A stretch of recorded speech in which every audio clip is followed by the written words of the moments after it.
Assalamualaikum warahmatullahi wabarakatuh.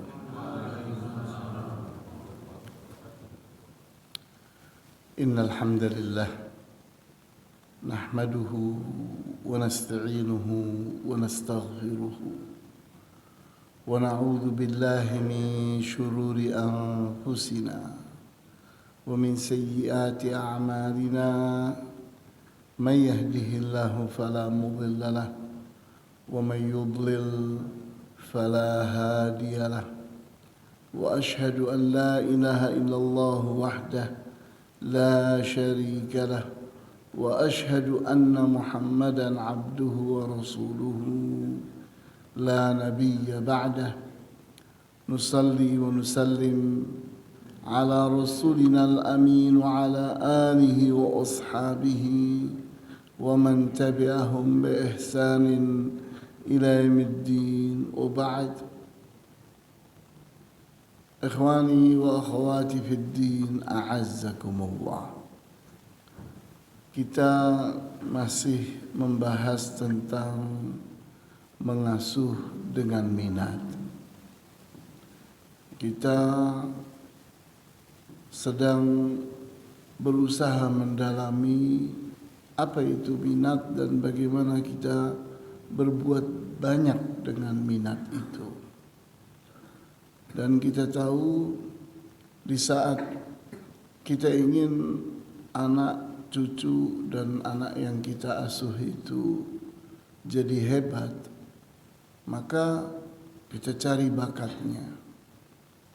Terus bagaimana kalau anak itu tidak berbakat? Nah, maka apakah kita boleh terhenti? Tidak. Maka kembangkan minatnya. Kembangkan minatnya. Ibaratnya kalau orang berbakat itu adalah orang yang punya mesin, sepeda motor atau mobil. Tapi kita punya kuda atau punya sepeda. Apakah sudah kita pasrah? Tidak. Kencot yang kencang kita gunakan sebisa-bisanya, karena kita akan sampai juga sama. Cuma orang berbakat itu lebih cepat, belajarnya lebih cepat, untuk terampil lebih cepat. Ya, tapi sama saja. Kalau orang berbakat tapi tidak berminat pun tidak bisa berbuat banyak dengan bakatnya. Karena unsur inti dari kelebihan seseorang itu mau atau tidak. Karena mampu saja tidak cukup, harus mau dan mampu. Banyak orang yang punya kemampuan yang bagus tapi tidak punya kemauan, ya hasilnya minim. Bahkan bisa jadi tidak sampai. Tapi kalau seseorang punya kemauan, tidak punya kemampuan, dia akan berusaha menutup kelemahan dia itu dengan rajin, dengan usaha, dengan kesungguhan yang akan membuat dia terangkat. Nah, pada kesempatan yang lalu kita telah mempelajari apa yang dimaksud dengan pengertian minat belajar, kemudian fungsi dari minat belajar, kemudian kaitan minat belajar dengan perhatian. Berikutnya, pengaruh dari minat itu sendiri seberapa. Maka pada saat ini kita ingin mempelajari tentang bagaimana membaca minat. Kita tahu bahwa kalimat membaca, kata membaca itu tidak harus artinya ada huruf dibaca. Kalau tidak ada huruf berarti kita tidak bisa membaca. Lah, Kalau begitu Iqra itu tidak berlaku buat Nabi Muhammad sallallahu alaihi wasallam. Kenapa? Karena Rasulullah SAW itu ummi, tidak bisa membaca huruf. Iya atau tidak? Dan Allah tetapkan beliau untuk terus dalam keadaan ummi, tidak bisa membaca sampai akhir hayat beliau. Untuk apa? Ada hikmah besar. Kalau beliau itu pandai membaca huruf, membaca tulisan, membaca buku, oh berarti Al-Quran itu hasil belajar beliau dari bacaannya kepada buku-buku dan seterusnya. Tapi itu semua dinafikan. Kenapa? Rasulullah tidak bisa membaca huruf. Nah, sehingga apa sih pengertian membaca? Sederhana sekali. Kita saat menjadi makmum, imamnya membaca huruf atau membaca hafalan? Membaca hafalan. Kita yang jadi makmum sedang membaca atau tidak? Sedang membaca. Membaca dengan apa? Dengan pendengaran. Karena orang yang mendengar sama dengan orang yang membaca. Situasi, kondisi perlu dibaca atau tidak? Perlu dibaca. Jadi jangan membatasi makna dari membaca. Seolah-olah membaca itu pengertiannya hanya membaca huruf. Itu kesalahan. Maka di antara bacaan kita kepada anak kita, anak asuh kita, adalah kita membaca potensi anak itu. Bisa atau tidak kita ini membaca seekor kucing? Bisa atau tidak? Bisa. Di saat kita ini bergaul dengan kucing berbulan-bulan, apalagi bertahun-tahun, sudah terbaca atau belum kebiasaan kucing itu? Terbaca. Potensinya ya terbaca. Kenapa? Kita lama membaca dia, mempelajari dia, sehingga kita mengenal istilah literasi. Apa sih literasi? Literasi itu berasal dari kata literatur, yang artinya bacaan. Literasi itu berasal dari kata apa tadi? Literatur, yang artinya bacaan. Maka pada saat kita membaca buku, di belakangnya disebutkan literaturnya apa saja. Ternyata disebutkan di sana ada kaset, ada flash disk, termasuk dibaca oleh si penulis ini. Jadi macam-macam hal, bukan tulisan saja yang menjadi literatur bagi seorang penulis.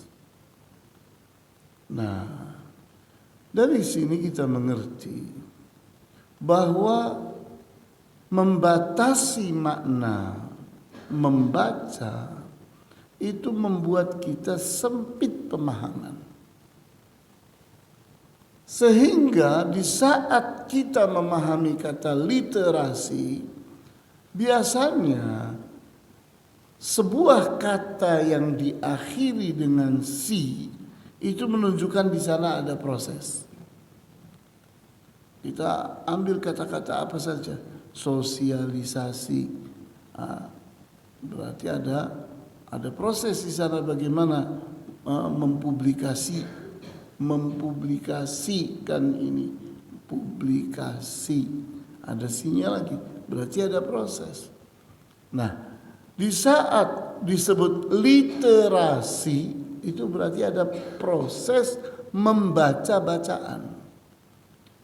Sehingga maksudnya apa? Seorang anak saat belajar itu literasinya harus luas. Sumber belajarnya, sehingga kita kembangkan kata literatur itu. Kata literatur itu kita maknai sumber bacaan atau sumber belajar. Jadi apa saja, bisa guru, bisa buku, bisa TV, bisa HP, bisa pengalaman orang, dan seterusnya, tidak terbatas. Nah, dari sini kepandaian kita mengaitkan suatu minat dengan kecenderungan seseorang. Ada orang yang kalau membaca buku ngantuk.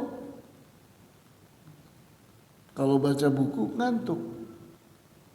Tapi kalau ngobrol, berdiskusi, berdialog, kuat ya, nggak ada masalah. Berarti model literasi dia bukan jenis orang yang membaca buku.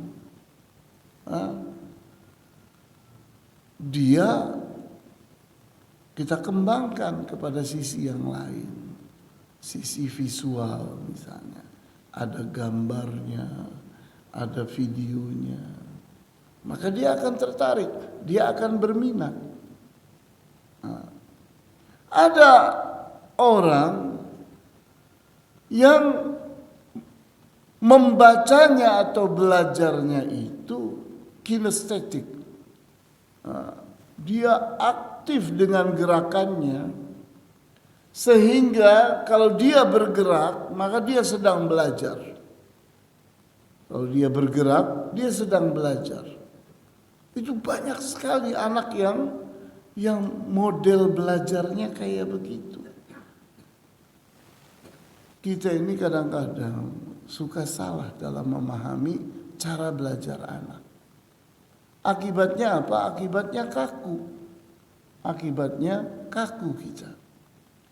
Kita memasang di benak kita bahwa belajar itu, membaca itu, ya membaca buku, membaca tulisan. Kalau anak tidak mau membaca buku, tidak membaca tulisan, berarti tidak belajar. Padahal dia tidak berminat kalau membaca. Nah, di sini kecerdasan orang tua. Kita lihat dia itu minatnya kalau apa. Kalau kita lihat misalnya contoh anak-anak itu. Kalau baca tulisan nggak betah, tapi kalau baca komik betah. Lah, kenapa? Ternyata ada gambarnya kalau komik itu. Oh, berarti dia baru berminat kalau diwujudkan dalam bentuk gambar. Jadi kita telusuri anak ini jenis yang mana. Jangan buru-buru kita bilang anak ini bodoh, anak ini tidak bisa belajar. Selesai, finish, buang ke laut. Kan suatu kesalahan, suatu kebodohan. Jangan dilanjutkan, itu salah itu. Nah, maka ayo kita ingin membahas sesuatu yang penting sekali tentang membaca minat. Di mana minat pada dasarnya adalah penerimaan akan suatu hubungan antara diri sendiri dengan sesuatu di luar diri. Kamu minatnya apa? Air teh atau air bening? Itu artinya kecenderungan seseorang kepada ini atau ini. Sesuatu di luar dirinya. mana yang dia minati. Nah, semakin kuat atau dekat hubungan itu, maka semakin besar minat yang ditampilkannya. Di saat seseorang itu mendapatkan sesuatu yang dia minati, itu menunjukkan adanya hubungan yang kuat, adanya kecenderungan yang kuat antara diri orang ini dengan sesuatu itu. Jadi yang kita baca apanya nih? Hubungannya. Di mana minat itu terbaca dari suatu hubungan, suatu kecenderungan, di mana yang ini akrab dengan ini. Kalau sama yang ini dia menjauh, dia menghindar. Tapi kalau sama yang ini dia berminat. Nah, berarti kan yang kita baca adalah sesuatu yang bisa kita baca. Memang membaca minat itu susah kalau minat yang dimaksud itu adalah kecenderungan jiwa. Apa di dalam jiwa seseorang kita bisa baca? Ya tidak bisa. Yang kita baca adalah gejalanya. Yang kita baca adalah fenomenanya. Yang kita baca adalah sikap dan perbuatannya. Kita amati, kita baca. Oh, dia kalau berbentuk gambar dia semangat. Kalau berbentuk video dia bersemangat. Nah, itu yang kita baca. Minat seringkali muncul berupa rasa suka dan rasa ketertarikan pada suatu hal atau aktivitas tanpa ada yang menyuruh. Jadi minat itu muncul dari diri seseorang tanpa disuruh, tanpa ada yang memaksanya, memerintahkannya, mengancamnya dan seterusnya. Tidak ada. Anak ini benar-benar dari dirinya sendiri memiliki kesukaan, memiliki rasa suka, rasa ketertarikan kepada ini tanpa paksaan. Suatu minat dapat diekspresikan melalui pernyataan yang menunjukkan bahwa seseorang lebih menyukai suatu hal daripada yang lainnya. Dapat pula diwujudkan berupa partisipasi dalam suatu aktivitas. Jadi di antara apa yang kita baca terkait dengan minat, maka kita lihat bagaimana seorang anak itu mengekspresikan minatnya melalui pernyataan. Pernyataannya kita perhatikan. Yang ini buat apaan? Gak ada gunanya. Yang ini bermanfaat. Nah, berarti dia berminat kalau sama yang ini. Sama yang itu tidak berminat. Kenapa? Itu cara dia ngomong. Kita pahami dari cara dia membuat kata-kata, menyusun kata-kata. Mengekspresikan minatnya. Kemudian kalau aktivitasnya ini dia berpartisipasi. Kalau aktivitasnya yang lain dia tidak menunjukkan partisipasinya, malah cenderung tidak mau bergabung. Oh, itu terbaca oleh kita. Berarti dia minat dengan yang ini, tidak minat dengan yang ini. Jadi gejolak diri seseorang itu tampil dalam bentuk kata-kata, dalam bentuk sikap dan perbuatan. Siswa yang memiliki minat terhadap objek tertentu cenderung untuk memberikan perhatian yang lebih besar terhadap objek tersebut.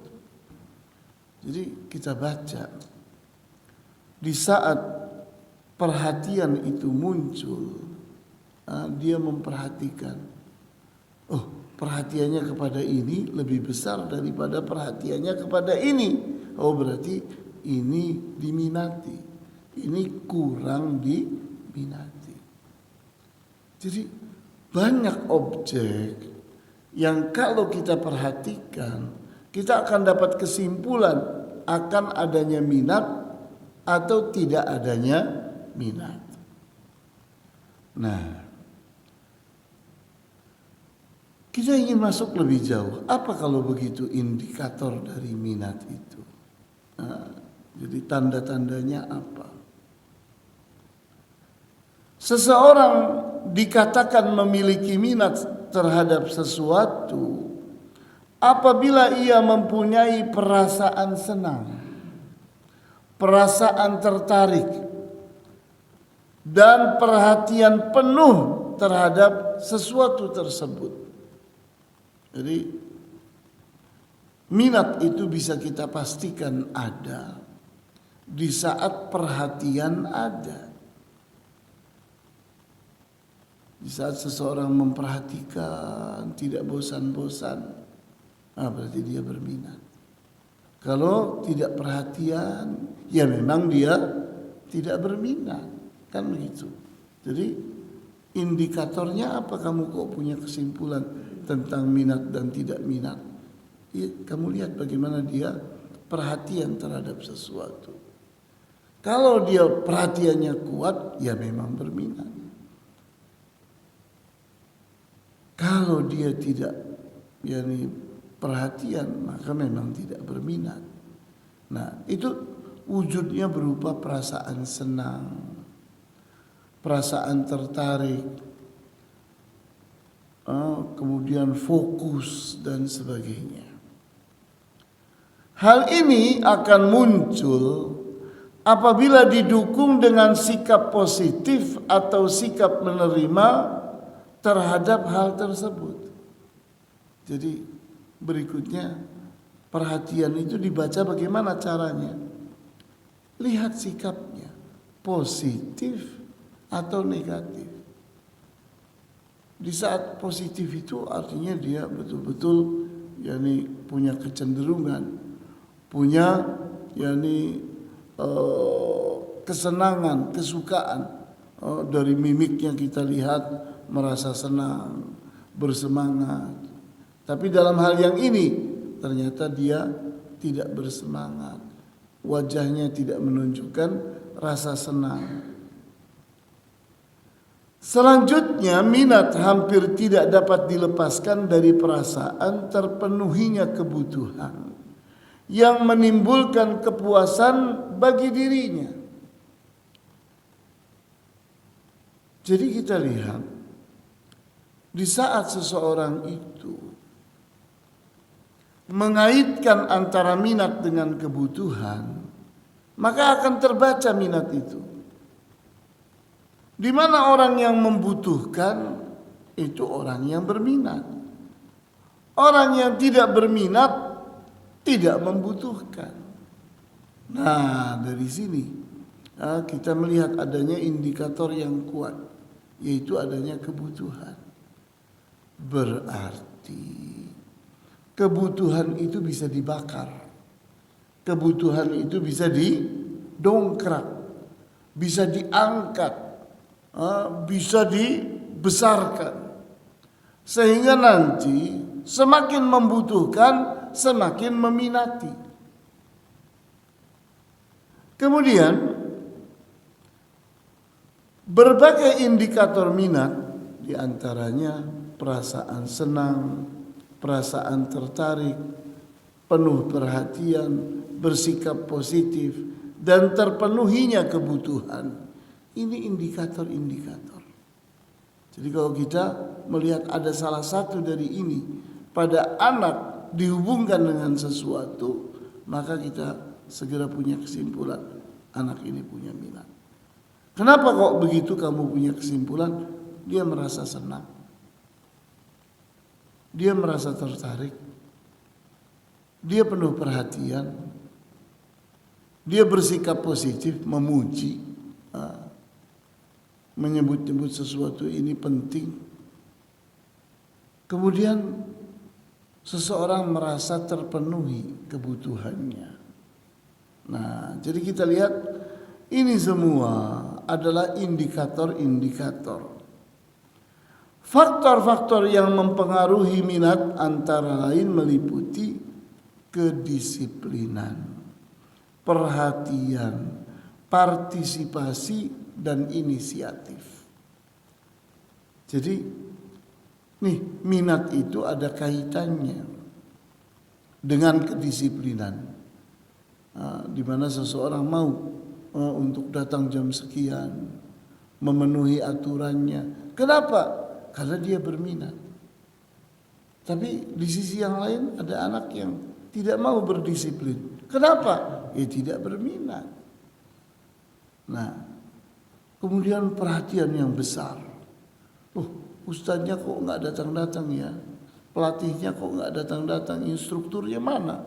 Kok sampai jam segini belum datang? Dia perhatian, berarti dia berminat. Kemudian partisipasi, dia mau membantu, dia mau berbuat sesuatu, dia mau terlibat. Oh, ini perhatian anak ini. Terus dia punya inisiatif. Ustadz, kalau begitu jamnya kita rubah aja, jadi jam 8 aja. Tuh, dia punya inisiatif, punya gagasan. Itu menunjukkan minat. Nah, jadi dari sini kita bisa lihat bahwa ternyata minat itu bisa dibaca. Iya atau tidak? Sampai di sini kita berdialog. Silakan. Menurut antum pembahasan kita penting atau tidak nih?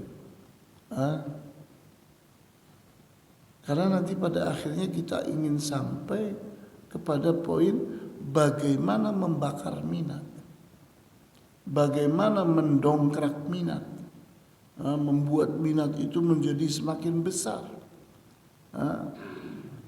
Antum bayangkan para ulama zaman dahulu kala tidak semudah kita untuk membaca, ya atau tidak?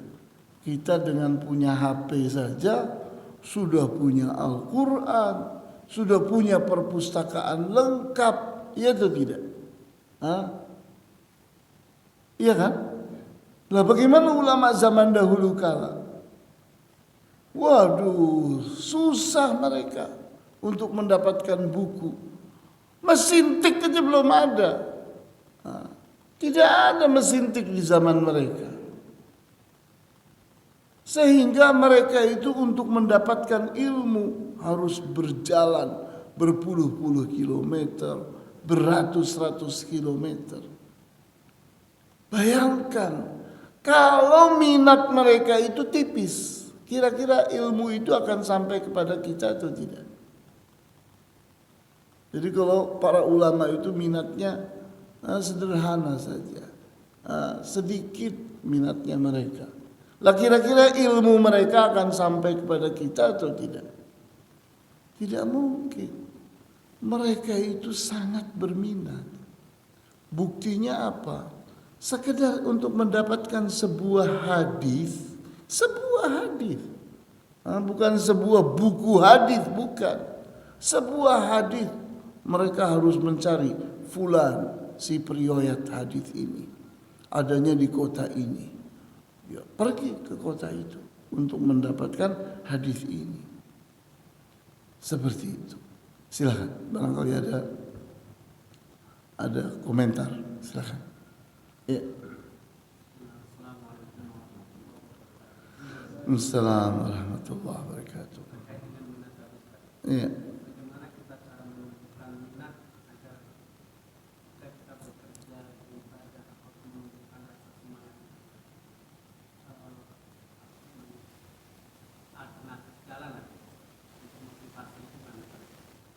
Ya, tadi adanya kaitan yang kuat antara minat dengan kebutuhan.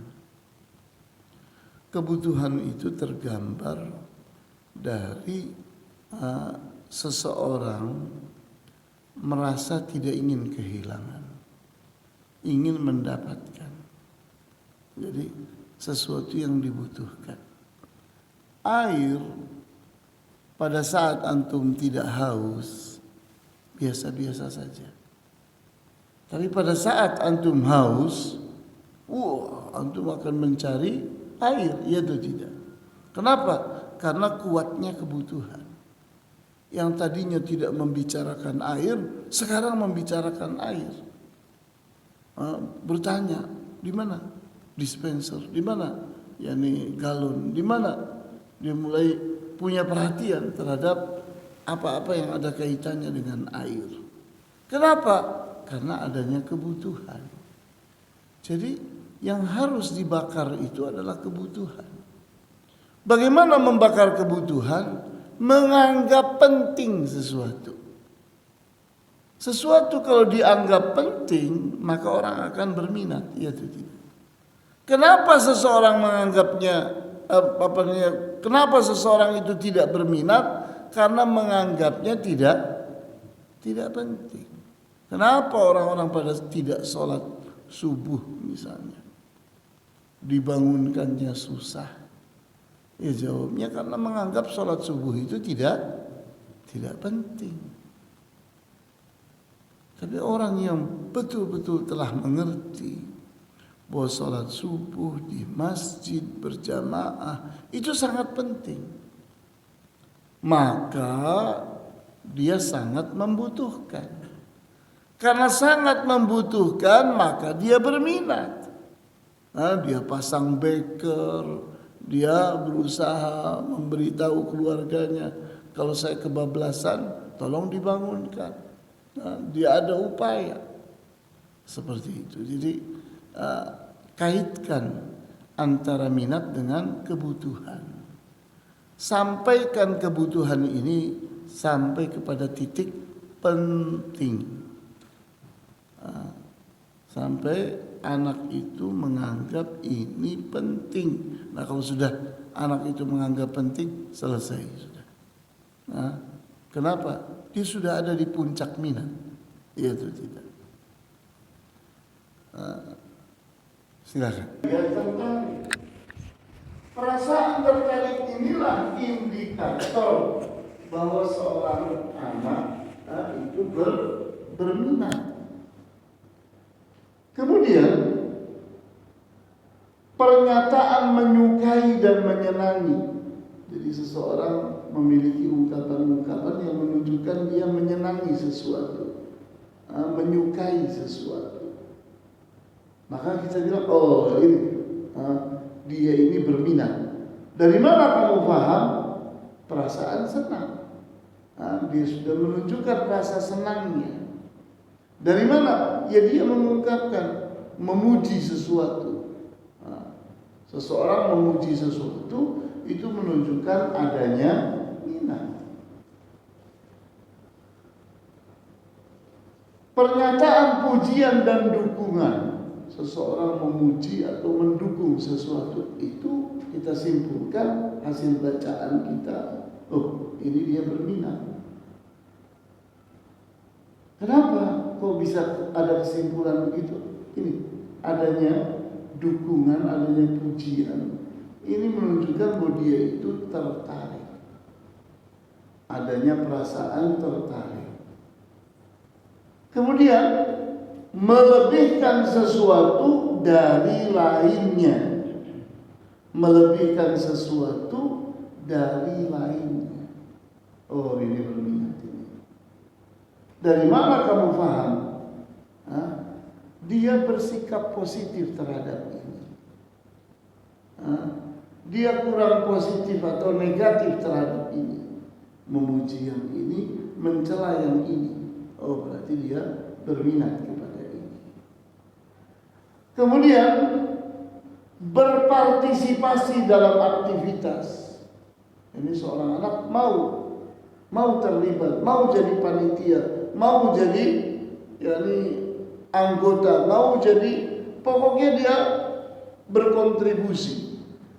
Dia berpartisipasi terhadap suatu kegiatan. Oh, berarti anak ini berminat. Dari mana kamu paham? dia merasa puas. Dia merasa puas. Karena dia merasa puas terhadap sesuatu, dia mau capek. Dia mau berkorban. Dia mau membuang waktunya. Dia mau untuk meninggalkan kegiatan yang lain untuk mengikuti kegiatan ini. Kemudian tampilan sikap berminat yang lainnya adalah berdisiplin dalam aktivitas. Yani disuruh datang jam 7, ya betul-betul datang jam 7. Bahkan sebelum jam 7 dia sudah datang. Kita bilang seminggu 3 kali, betul-betul seminggu 3 kali dia datang. Berdisiplin. Kita bilang, oh ini anak ini berminat. Kenapa? Penuh perhatian. Tidak harus diingatkan. Dia sangat perhatian. Sehingga betul-betul dia catat, betul-betul dia pasang alat-alat pengingat dan sebagainya. Jadi kita lihat di sini bahwa membaca indikator minat itu penting sekali. Gimana menurut antum? Silakan. Ini pembahasan kita penting gak nih? Gimana? Penting atau tidak penting? Lihat membayangkan kita memiliki anak. Kita memiliki anak atau memiliki cucu. Kita baca bakatnya, gak ada. Kita baca passionnya, apalagi gak muncul sama sekali. Gak ada gairah, gak ada rasa cinta kepada sesuatu itu. Gimana ini? Bisa kita dorong atau tidak untuk jadi orang hebat? Bisa loh. Gimana caranya? Tumbuhkan minatnya, bakar minatnya, dongkrak minatnya. Semakin kuat minat seseorang, semakin mampu dia mengejar ketertinggalannya, menambah kekurangannya. Jadi minat itu adalah alat kejar, alat untuk mengejar. Kalau bakat, passion itu ibarat mesin.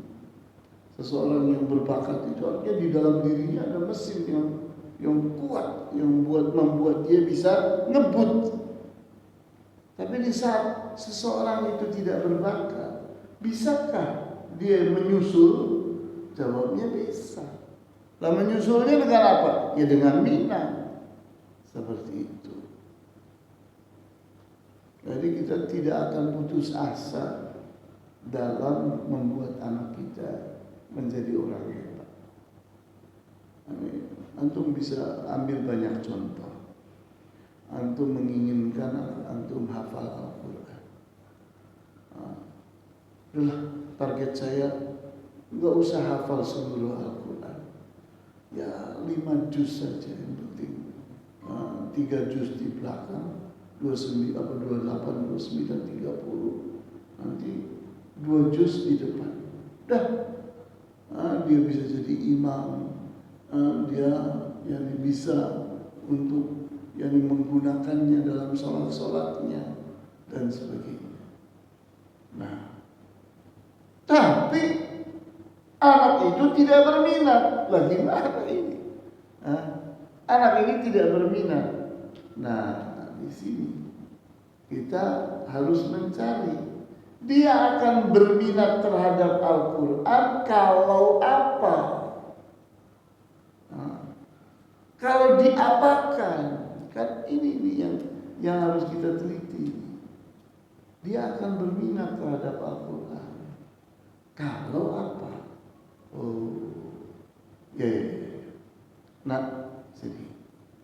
Kamu kalau bacaan amma yatasaalunmu itu bagus, ayah kasih 100.000. Jadi kebakar dia. Iya tidak?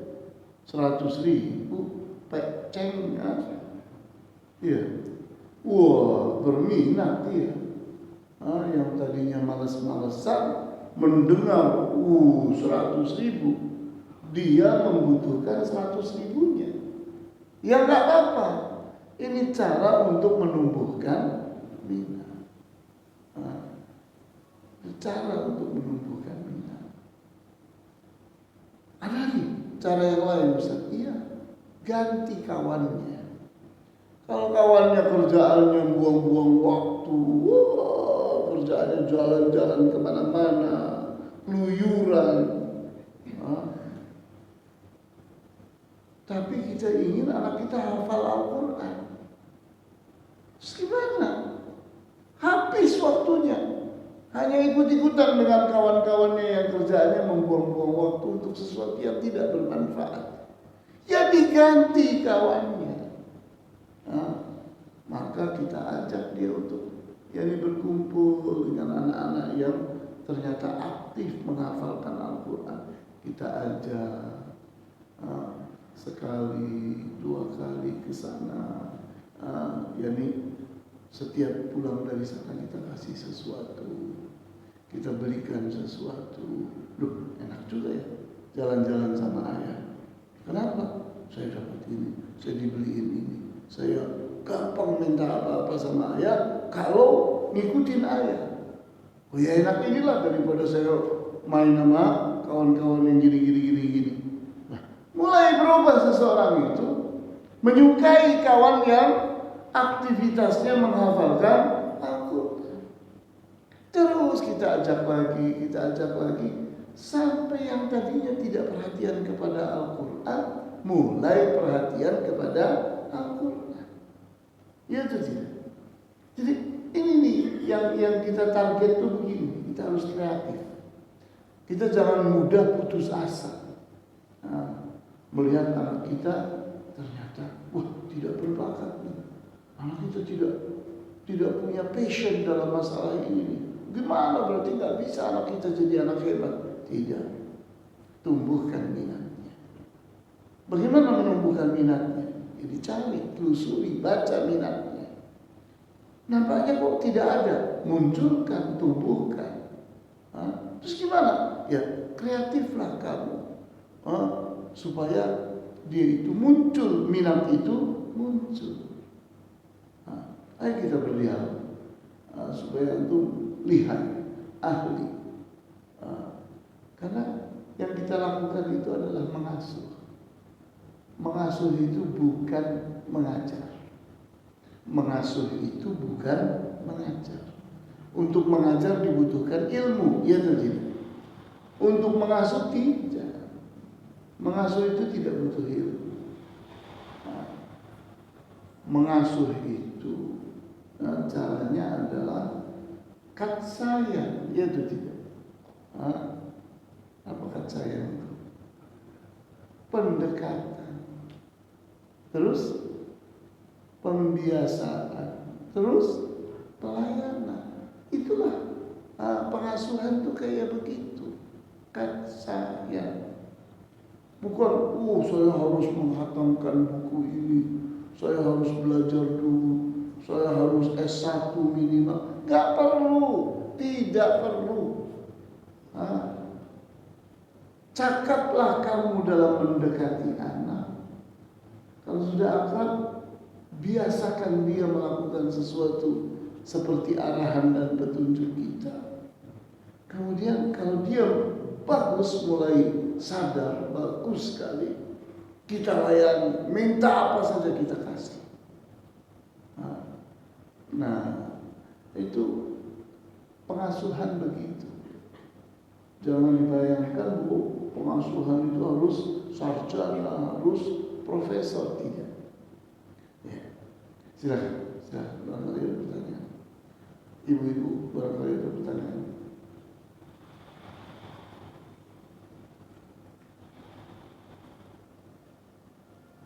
Ya, ini terkuasai itu tidak yang kita bahas pagi ini.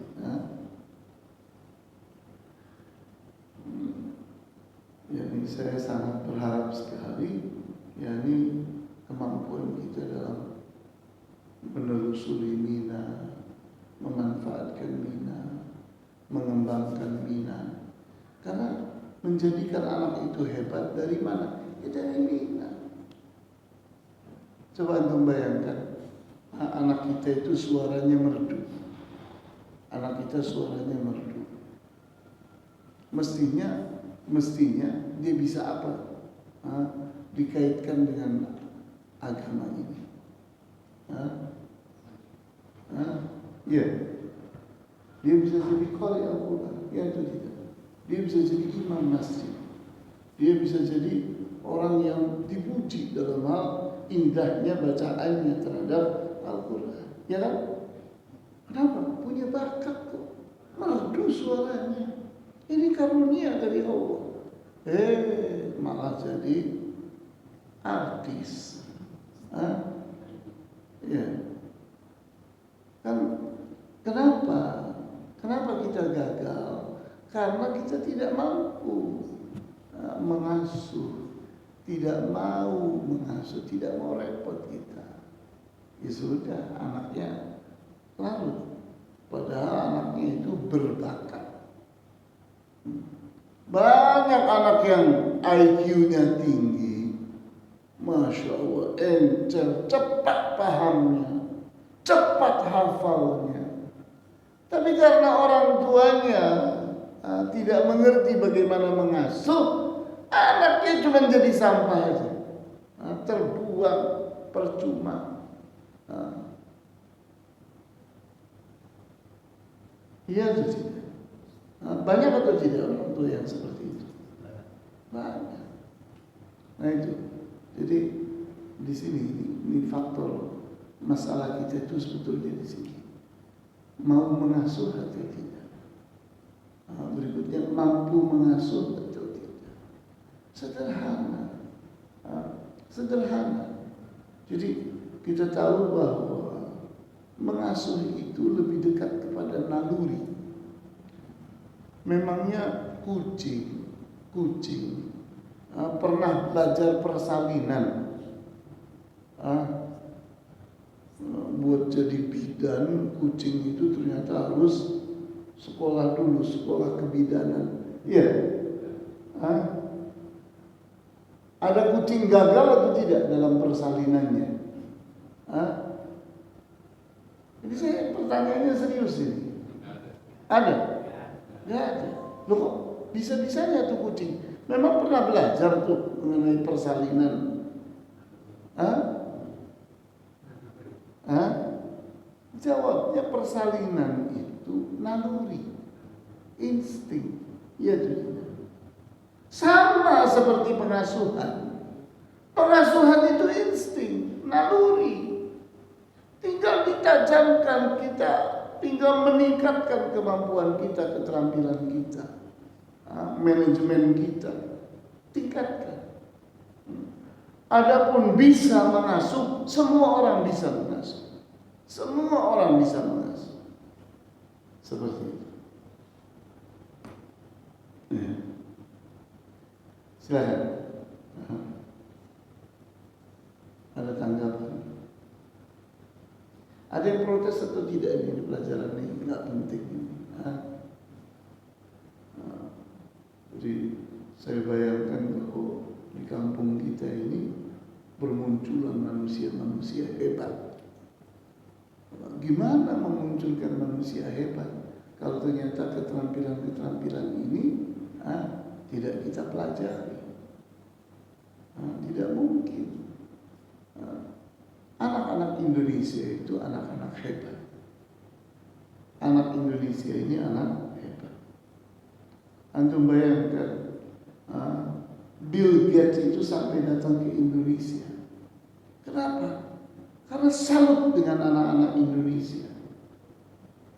Antum bayangkan, anak-anak sekedar anak SMA, anak yang istilahnya seorang pemuda yang bisa jadi tidak punya kegiatan, tapi mampu menghack, menerobos, yakni kunci-kunci BCA. Bayangkan. Yang lebih salut lagi orang NASA. Bayangkan, kekuatan Amerika, NASA, Itu bisa ditebus oleh anak Indonesia. Lah iya, kenapa? Ya itu anak Indonesia hebat. Tapi yang liar seperti itu. Tidak pakai sekolah dia untuk pinter ngehack itu. Antum, ya ini pernah ngajari anak main HP apa enggak? Enggak pernah, tapi pinter main HP atau tidak tuh anak?